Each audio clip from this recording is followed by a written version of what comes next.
Hello, Mark. Here's your Le Mans in blue.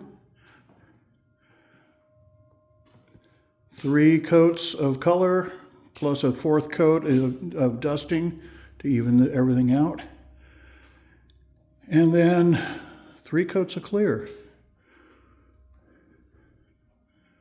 Came out pretty damn nice.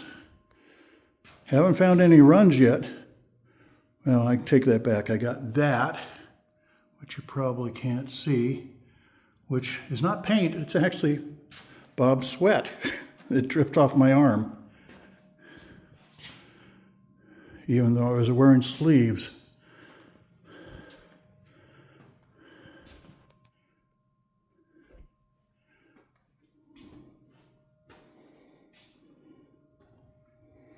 And that one run, it'll all polish out. So don't worry about that. I think it came out looking damn nice.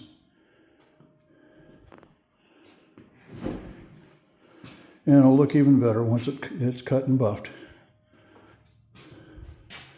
Onward and upward.